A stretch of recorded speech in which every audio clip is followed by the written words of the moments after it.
Our little garden, malaki na. Meron na siyang leaves. And then, yung sibuyas namin.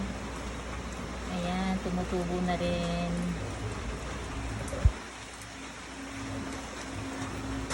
Ito din, sibuyas.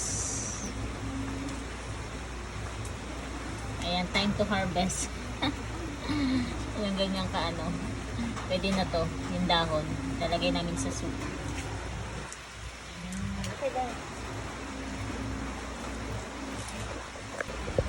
Okay, i-harvest na namin sibuyas kasi gagawa kami ng soup. Then, another one.